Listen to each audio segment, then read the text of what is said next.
نحمده ونصلي ونسلم على رسوله الكريم اما بعد فاعوذ بالله من الشیطان الرجیم بسم اللہ الرحمن الرحیم۔ معزز و محترم حضرات، آج ہم ایک ایسی جلیل القدر ہستی کا ذکر کریں گے جن کو مقام رضا اور عشق رسول صلی اللہ علیہ وآلہ وسلم میں بلند اور شان و شوکت نصیب ہوئی۔ وہ ایک جلیل القدر صحابی ہیں جنہوں نے ساری اپنی زندگی اپنے آقا و مولا حضور ختم المرتبت صلی اللہ علیہ وآلہ وسلم کے نام کر دی اور 37 سال عمر پائی اور تقریباً 7 سال حالت اسلام میں گزارے، یعنی 30 سال کی عمر میں کلمہ پڑھا اور 7 سال کے بعد ان کی شہادت بھی ہو گئی۔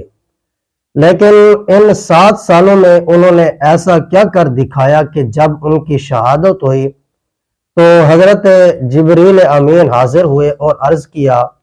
یا رسول اللہ صلی اللہ علیہ وآلہ وسلم، آج آپ کے پاس کس کا وصال ہوا ہے، کس کی شہادت ہوئی ہے کہ آج اس کریم روح کے لیے اللہ تعالیٰ نے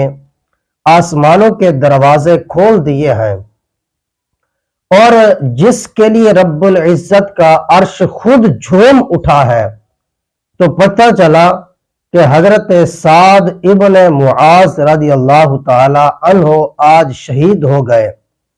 اور اللہ رب العزت کی بارگاہ میں پہنچ گئے،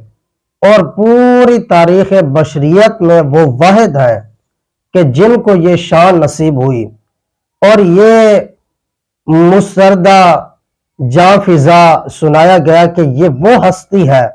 جس کے لیے اللہ تعالیٰ کا عرش بھی جھوم اٹھا ہے اور ان کو یہ بلند شان نصیب ہوئی۔ اور علماء نے یہ لکھا کہ عرش پہ لرزہ کیسے طاری ہوا، عرش کیسے جھوما، تو فرمایا کیونکہ حملۃ العرش 8 فرشتے ہیں جن کے بارے میں رب العزت نے فرمایا کہ 8 فرشتے ہیں جو اللہ رب العزت کے عرش کو اٹھائے ہوئے ہیں۔ تو جب فرشتے حضرت سعد کی روح کی آمد پہ خوش ہوئے اور جھوم اٹھے تو ساتھ اللہ رب العزت کا عرش بھی جھوم اٹھا اور ان کو یہ شان نصیب ہوئی۔ حضرت سعد کی عظمت اور عرش الہی کا جھومنا سیدنا سعد بن ابی وقاص رضی اللہ تعالی عنہ سے روایت ہے۔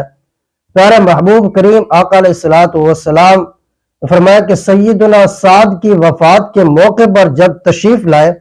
تو سیدنا سعد کو غسل دیا جا رہا تھا، تو آقا کریم علیہ الصلوۃ والسلام نے ان کی ٹانگ پکڑا اور فرمایا، ابھی ایک فرشتہ آیا تھا، اس کو جگہ نہیں ملی تو میں نے ان کو جگہ دی۔ اس دوران ان کی ماں روتے ہوئے نوحے کے کچھ الفاظ کہہ رہی تھی اور ان کے مناقب بیان کر رہی تھی اور ان کی شانوں کا تذکرہ کر رہی تھی۔ سعد کے لیے ہلاکت ہے، ہائے اس کی بزرگی، اب کون اس کا قائم مقام بنے گا؟ تو پیارے مکی مدنی صلی اللہ علیہ وآلہ وسلم نے فرمایا، سعد کے علاوہ تمام رونے والی عورتیں جھوٹ بولتی ہیں۔ واقع سعد بن معاذ ان اوصاف کے حامل تھے، یعنی ایسے موقع پہ آنسو بہانے والی عورتیں مبالغہ سے کام لیتی ہیں اور اس میں جھوٹ بھی شامل کر دیتی ہیں، لیکن آج یہ ایسی رونے والی ہے جو کہہ رہی ہے کہ سچ کہہ رہی ہے، اور جو اوصاف اور مناقب بیان کیے جا رہے ہیں یقیناً حضرت سعد بن معاذ ان اوصاف کے حامل تھے، اور اللہ رب العزت نے ان کے بیٹے کو بہت سی شانیں عطا فرمائی، بہت سی شانیں عطا فرمائی۔ پھر جب حضور علیہ الصلوۃ والسلام نے حضرت سعد کی والدہ محترمہ کا رونا دیکھا تو حضور علیہ الصلوۃ والسلام نے ان سے فرمایا، تم اپنے آنسوں کو کب روکو گی اور تمہارا غم کب ختم ہوگا؟ آپ کے آنسو کب خشک ہوں گے اور کب دل کو اطمینان نصیب ہوگا، حالانکہ آپ کا بیٹا وہ پہلا شخص ہے کہ اللہ تعالیٰ ان کو دیکھ کر اپنی شان کے مطابق مسکرا رہا ہے۔ قربان جائیں جن کی شہادت پر بھی رب العالمین اپنی شان کے مطابق مسکرا دے اور اس کا عرش بھی جھوم اٹھے، وہ کیسا خوش نصیب ہے۔ تو آپ کو تقریباً 7 سالہ زندگی میں ہی اللہ رب العزت نے اس قدر عظمت و شان عطا فرما دی، تو معلوم ہوا کہ عبرت اور مقام دیر پا زندگی سے نہیں ملتا۔ یاد رکھیے، دیر پا زندگی سے یہ نہیں ملتا، دنوں اور راتوں کی گردش سے نصیب نہیں ہوتا کہ کس نے لمبا وقت گزارا، کس نے تھوڑا وقت گزارا، کبھی کبھی چند خلوص سے نکلے ہوئے کلمات اور محبت سے گزارے ہوئے لمحات، دن اور اپنے آقا کریم علیہ السلام کی محبت سے لبریز چند مہینے اور چند گھڑیاں بھی 100 سال پہ بھاری ہو جایا کرتی ہیں،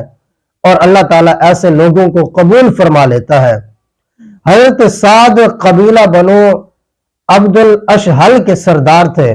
اور یہ قبیلہ انصاریوں میں سے تھا، یعنی آپ کا تعلق اوس اور خزرج میں سے اوس کی شاخ کے ساتھ تھا۔ اور جب حضور علیہ السلام کا کلمہ پڑھنے کے لیے مدینہ پاک سے پہلی دفعہ 12 افراد آئے، تو ان میں حضرت سعد بن ابی ضرارہ بھی رضی اللہ تعالی عنہ شامل تھے، جو حضرت سعد بن معاذ کے خالہ زاد بھائی تھے۔ تو قبول اسلام کے بعد انہوں نے حضور علیہ السلام سے عرض کیا، یا رسول اللہ صلی اللہ علیہ وآلہ وسلم، ہمیں ایک مبلغ عطا فرمائے، ہمیں نصیحت کرنے والا ایک عطا فرمائے جو ہمارے ساتھ مدینہ میں قیام پذیر ہو، مدینہ میں ہمارے ساتھ رہے اور ہماری تعلیم و تربیت کا اہتمام کر رہے۔ تو حضور علیہ السلام نے حضرت مصعب بن عمیر رضی اللہ تعالی عنہ کو یہ ذمہ داری سپرد فرمائی، یہ ذمہ داری ان کو سونپ دی اور ان کو مدینہ پاک روانہ کیا۔ آپ نے جب مدینہ میں دعوت و تبلیغ کا آغاز کیا تو حضرت سعد بن ضرارہ کی بیٹھک پہ قیام کیا، وہیں ان کی ضیافت کا اہتمام ہوتا۔ تو جب حضرت سعد ابن معاذ کو معلوم ہوا کہ ایک بندہ مدینہ سے آیا ہے اور وہ باپ اور بیٹے میں تفریق ڈال دیتا ہے اور قبیلے کے لوگوں کو نئے دین کا کلمہ پڑھایا جا رہا ہے، تو غصے میں آ گئے، ابھی کلمہ نہیں پڑھا تھا۔ تو آپ نے اسید ابن حدیر کو بھیجا اور کہا کہ اس مہمان اور نئے دین کے علم سے کہنا کہ واپس مکے چلے جا، ہمارے قبیلے میں پھوٹ نہ ڈالے، ہمارے قبیلے کے ساتھ ایسا کام نہ کرے کہ نیا دین ہمیں نہ سکھائے اور باپ اور بیٹے میں جدائی پیدا نہ کرے۔ تو جب حضرت اسید بن حدیر پیغام لے کر حضرت مصعب ابن عمیر کے پاس گئے، چند گھڑیاں حضرت مصعب ابن عمیر کے پاس گزاری، ان کے میٹھے میٹھے بول، ان کے منہ سے نکلے ہوئے وہ الفاظ، یہ سمجھ لیجئے کہ جس طرح تسبیح کے تانے ٹوٹتے ہیں، تو پھر ایک ایک جو ہے نا دانہ گرتا ہے، اور جو لمحات دیکھنے کے ہوتے ہیں، میٹھے میٹھے بول سنے، ان کی زیارت کی، ان کے چہرے میں رخ مصطفیٰ کا عکس دیکھا، سبحان اللہ، اللہ اکبر، ان کے چہرے میں رخ مصطفیٰ کا عکس دیکھا اور سرکار دو عالم کی محبت کا جلوہ انہیں نصیب ہوا۔ حالانکہ وہ منع کرنے آئے تھے، روکنے آئے تھے کہ یہاں سے چلے جاؤ، اس دین کی جو نئے دین کی تم ہمیں تبلیغ کر رہے ہو، جو نیا دین سکھانے کے لیے آئے ہو، باپ بیٹے میں جدائی کرانے کے لیے آئے ہو، تم یہاں سے چلے جاؤ۔ لیکن خود ہی اپنا دل حضرت مصعب بن عمیر کے قدموں میں رکھ دیا اور کلمہ طیبہ پڑھ کر حضور کے غلاموں میں شامل ہو گئے۔ اللہ اکبر۔ جب واپس پہنچے تو حضرت سعد ابن معاذ نے پوچھا کہ پیچھے کی کیا خبر لائے ہو؟ جو کام کہا تھا کیا کیا ہے کہ نہیں کیا؟ تو حضرت اسید ابن حضیر نے حکمت سے کام لیا اور فرمایا کہ میں اس شخص سے اچھی طرح بات نہیں کر سکتا، آپ بڑے ہیں، بہتر ہوگا کہ آپ خود ان کے پاس چلے جائیں، یہ کام خود کر کے آئیں، یہ بات ان سے خود کہہ کے آئیں، آپ کی بات تسلیم کر لی جائے گی۔ مطلب یہ تھا کہ جیسے میں گیا ہوں ایک دفعہ ذرا چل کے یہ بھی تو ان کے پاس پہنچے نا، یہ بھی ذرا ان کے پاس جائے، جس طرح میں نے اپنا دل ان کے قدموں میں رکھا ہے، حضور کے اس غلام کی صحبت سے سدھر سنور جائے گا۔ تو آپ غصے میں آئے، اپنا نیزہ نکالا، حضرت مصعب ابن عمیر کی بیٹھک کی طرف چلے گئے۔ جب وہاں پہنچے تو کھڑے کھڑے حضرت مصعب ابن عمیر سے فرمایا کہ جب سے آپ آئے ہیں تب سے باپ اور بیٹے، بھائی اور بھائی میں تفریق کر رہے ہیں، لہذا آپ یہاں سے چلے جائیں، یہاں سے چلے جائیں اور ہمارے امن و سکون کو برباد نہ کریں۔ تو جواباً حضرت مصعب ابن عمیر بڑی حکمت اور دانش مندی کے ساتھ ہم کلام ہوئے، اور وہ حکمت جو آپ نے حضور علیہ الصلوۃ والسلام کی بارگاہ سے سیکھی تھی کہ تبلیغ کا انداز کیا ہونا چاہیے، جو منہ سے الفاظ میٹھے نکلے وہ کیسے ہونے چاہیے، اسلوب دعوت کیسا ہونا چاہیے، فتوے کی مشینیں نہ چلیں، گالی گلوچ کا بازار گرم نہ کیا جائے، کسی کے ساتھ درشت اور سخت لہجہ استعمال نہ کیا جائے۔ پیر سید نصیر الدین نصیر رحمت اللہ تعالی علیہ تاجدار گولڑا فرماتے ہیں، لہجے میں اگر رس ہو تو وہ بول بہت ہے، لہجے میں اگر رس ہو تو وہ بول بہت ہے، انسان کو رہتی ہے محبت کی زباں یاد۔ تو حضرت مصعب ابن عمیر نے سخت بات نہیں کی، بلکہ بڑی محبت سے انہیں صرف ایک جملہ کہا، ایک جملہ کہا اور فرمایا آپ مجھے منع کرنے آئے ہیں، تھوڑی دیر بیٹھ کر میری باتیں سن لیں، اگر میری بات آپ کو پسند آ گئی تو اچھا ہے، اگر میری بات آپ کو پسند نہ آئی تو میں یہاں سے اٹھ کر چلا جاؤں گا، اس میں کوئی اعتراض نہیں ہے، آپ کو کوئی تکلیف نہیں دوں گا۔ انہوں نے کہا کہ ٹھیک ہے، آپ نے حکمت کی بات کی ہے۔ تو حضرت مصعب ابن عمیر رضی اللہ تعالی عنہ نے کوئی اور بات پیش نہیں کی، بلکہ آپ نے سورۃ رحمان کی چند آیات مقدسات تلاوت فرمائی، رب کا قرآن پڑھا، اور جو نہیں رب کا قرآن حضرت سعد ابن معاذ کے کانوں میں شبنم بن کر اترا تو کانوں کے راستے دل میں داخل ہوتا چلا گیا، کانوں کے راستے سے دل میں داخل ہوتا چلا گیا۔ آپ دشمنی کے ارادے سے آئے تھے، لیکن جب اللہ کا کلام سنا، جب اللہ کا قرآن سنا، جب اللہ کا کلام سنا تو فوراً جواب دیا کہ اگر بندہ تمہارے نبی کا غلام بننا چاہے، اللہ اکبر، اگر تمہارے نبی کا غلام بننا چاہے تو اسے کیا کرنا پڑتا ہے، دار اسلام میں داخل ہونے کا کیا طریقہ کار ہے؟ تو آپ نے فرمایا نیت کرنی پڑتی ہے، اٹھو غسل کرو، پھر میرے پاس آؤ اور اپنی زبان سے کلمہ طیبہ پڑھو، پھر 2 رکعتیں شکرانے کی ادا کرو، تو کلمہ پڑھنے سے تم بھی حضور کے غلاموں میں شامل ہو جاؤ گے، تم بھی حضور کے غلام بن جاؤ گے۔ تو حضرت سعد بن معاذ نے پہلی ہی ملاقات میں کلمہ پڑھا، اور پھر دیکھیں کہ ابھی ان کے دین کے بارے میں معلومات اسلام لانے کے بعد شاید وہاں پہلے سے موجود افراد سے کم ہو، کیونکہ ابھی ابھی مسلمان ہوئے تھے تو انہیں پتہ نہیں تھا کہ دین کیا ہے، دین کیا ہے، دین کی تفصیلات کیا ہے۔ لیکن اسی لمحے حضرت مصعب کے پاس سے نکلے اور اپنی ساری قوم کو جمع کیا، ساری جتنی قوم تھی، قبیلے کے سردار تھے نا، ساری قوم کو جمع کیا، ان میں بچے بھی تھے، عورتیں بھی تھیں، مرد بھی تھے، بوڑھے بھی تھے، سب کو جمع کر کے کہا اے میرے قبیلے والوں، مجھے بتاؤ میرے بارے میں تمہارا کیا خیال ہے، میرے بارے میں تمہارا کیا خیال ہے، میرے بارے میں تم کیا رائے رکھتے ہو؟ سب نے بیک آواز ہو کر کہا آپ ہمارے قبیلے کے سردار ہیں، آپ ہمارے سردار ہیں، آپ ہم میں سے بہتر جانتے ہیں، آپ ہمارے لیڈر ہیں۔ تو آپ نے فوراً فرمایا اگر ایسی بات ہے تم میرے اوپر یقین اور اعتماد کرتے ہو تو میں اعلان کرتا ہوں، میں یہ اعلان کرتا ہوں اللہ کی قسم، میں تم مردوں اور عورتوں میں سے اس وقت تک کسی سے بات نہیں کروں گا جب تک تم محمد عربی کا کلمہ پڑھ کے حضور کے غلاموں میں شامل نہ ہو جاؤ۔ اللہ اکبر! جب تک تم محمد عربی کا کلمہ پڑھے بغیر حضور کے کلمہ پڑھ کے حضور کے غلاموں میں شامل نہ ہو جاؤ تو کسی نے تاخیر نہیں کی، اور آپ کی قوم کے سینکڑوں افراد بچے، عورتیں اور بوڑھے سارے کے سارے ان کی دعوت کے اوپر اسلام میں داخل ہو گئے، اور مدینہ پاک کا ایک بہت بڑا حصہ ان کی دعوت سے دائرہ اسلام میں داخل ہو گیا۔ جملوں اور کلمات کی بڑی اہمیت ہے یار، بڑی اہمیت ہے۔ خیر کے ساتھ کھڑا ہونا اور حق کی دعوت دینا بہت بڑے درجے کی بات ہے۔ اسی درجے سے پاک نبی علیہ الصلوۃ والسلام نے دین کی دعوت کے بارے میں ارشاد فرمایا، اس ذات کی قسم جس کے قبضہ قدرت میں میری جان ہے، اے میرے غلاموں،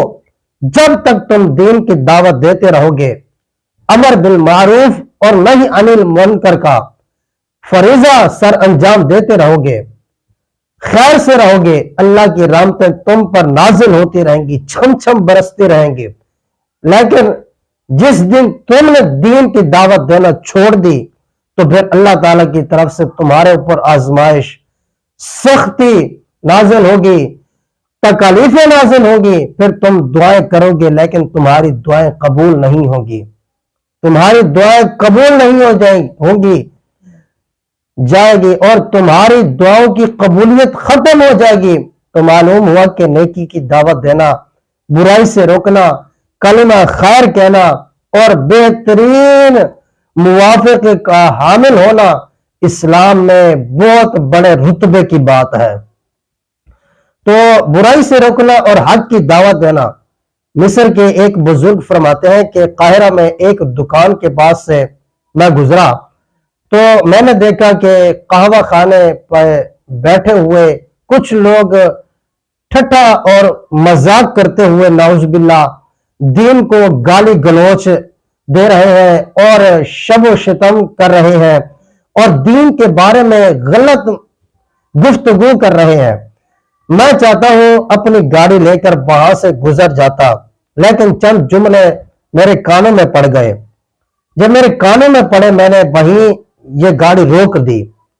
پھر میں نے اس ہوٹل کے دروازے پہ کھڑا ہو کر سارے لوگوں کو مخاطب کر کے کہا کہ کس نے ابھی دین کے بارے میں غلط جملے کہے ہیں، کس نے ہمارے دین کو برا بلا کہا ہے، کس کی یہ جرت ہوئی کہ اس نے دین کے بارے میں ایسے الفاظ کہے، کس نے دین اسلام کے بارے میں شب و شتم کیا ہے۔ تو سب یہ سکتہ تاری ہو گئی، سب پہ ہی سکتہ تاری ہو گئی، سب خاموش ہو گئے، تو کوئی بتانے کے لیے تیار نہ تھا۔ تو کہتے ہیں کہ میں نے ان سے کہا کہ جس نے بھی دین اسلام کے بارے میں غلط الفاظ کہے ہیں، کل حضور کو کیا منہ دکھاؤ گے؟ اپنا یہ چہرہ لے کر کیسے جاؤ گے حضور کے سامنے؟ تم ایسی باتیں کرتے ہو، کل اللہ رب العزت کی بارگاہ میں کس منہ سے جاؤ گے؟ اللہ تعالیٰ تم سے اس کا جواب طلب کرے گا، تو ایسی باتیں نہ کرو۔ تو سب پہ سکتہ طاری ہو گیا، اور میں جب فرماتے ہیں وہ بزرگ کہ جب میں ان کو یہ دعوت دے کر واپس مڑا تو کہتے ہیں کہ مجھے ایسے لگا جیسے میرے ایمان کا درجہ فوراً بڑھ گیا ہے، جذبے اور حرارت میں اضافہ ہو رہا ہے، میرے دل میں سکون کا ایک سمندر موجزن ہے کہ میں نے آج اللہ رب العزت کے دین کا تحفظ اور دفاع کیا ہے۔ تو یہ مثال دے کے وہ کہتے ہیں کہ ہمیں یہ چاہیے کہ جس معاشرے میں ہم رہتے ہیں، جس معاشرے میں ہم اپنی زندگی گزار رہے ہیں، ہم خاموشی سے نہ رہیں بلکہ خیر کی دعوت دیتے رہیں، حق کی بات کرتے رہیں۔ اور حق کی بات صرف یہ نہیں کہ ہم کسی کو نماز اور روزے کی دعوت دیں، یہ بھی حق کی دعوت ہے، یہ بھی خیر کی دعوت ہے، لیکن اس کے ساتھ ساتھ اپنے معاشرے میں بہتری لانا، اپنے راستوں کو بہتر کرنا، صفائی اور نظافت کا اہتمام کرنا، معاشرے میں امن و امان کو قائم کرنا، یہ ساری بھی حق کی دعوت کے حوالے چیزیں ہیں۔ کلمہ خیر کہتے ہوئے امر بالمعروف اور نہی عن المنکر کا دائرہ بہت وسیع ہے۔ جب غزوہ بدر اسلام اور کفر کی پہلی جنگ آ گئی تو حضور علیہ الصلوۃ والسلام نے مجلس مشاورت قائم کی۔ مجلس مشاورت قائم کی، مہاجرین، انصار، اوس اور خزرج کے قبائل سب کو اس مجلس میں شمولیت کی دعوت دی۔ جب سب جمع ہو گئے تو حضور علیہ الصلوۃ والسلام نے موجودہ صورتحال سے آگاہ کیا اور پوچھا کہ اب تمہاری کیا رائے ہے اس میں؟ سب سے پہلے حضرت ابو بکر صدیق اٹھے اور بڑی خوبصورت گفتگو کی۔ پھر حضرت عمر اٹھے، انہوں نے ابھی اپنے جذبہ جان نثار کا بھرپور مظاہرہ کیا۔ پھر مقداد بن عمر اٹھے، انہوں نے عرض کیا یا رسول اللہ صلی اللہ علیہ وسلم تشریف لے چلیے، جدھر اللہ تعالیٰ نے آپ کو حکم دیا ہے ہم آپ کے ساتھ کھڑے ہیں۔ بخدا ہم آپ کو وہ جواب نہ دیں گے جو جواب بنو اسرائیل نے موسیٰ علیہ السلام کو دیا تھا، جائیے آپ اور آپ کا خدا جانے اور ان سے جنگ کیجئے، ہم تو یہاں بیٹھے ہوئے ہیں، بلکہ ہم یہ کہتے ہیں کہ تشریف لے چلیں اور آپ کا پروردگار اور جنگ کیجئے، ہم آپ کے ساتھ مل کر جنگ کریں گے۔ اس ذات پاک کی قسم جس نے آپ کو حق کے ساتھ مبعوث فرمایا ہے، اگر آپ ہمیں برق الغماد تک بھی لے جائیں تو ہم آپ کے ساتھ چلیں گے اور آپ کی معیت میں دشمن کے ساتھ جنگ کرتے جائیں گے یہاں تک کہ آپ وہاں پہنچ جائیں۔ حضور علیہ الصلوۃ والسلام نے مقداد کے ان ایمان افروز جذبات کو سن کر انہیں کلمہ خیر سے یاد فرمایا اور ان کے لیے دعا فرمائی۔ حضور علیہ الصلوۃ والسلام نے اس کے بعد پھر فرمایا اے لوگو مجھے مشورہ دو۔ حضرت سعد بن معاذ یہ سن کر اٹھ کھڑے ہوئے اور عرض کی اے اللہ کے پیارے رسول، یوں لگتا ہے جیسے حضور ہماری رائے پوچھ رہے ہیں، یوں لگتا ہے کہ حضور ہماری رائے پوچھ رہے ہیں، بے شک ہم آپ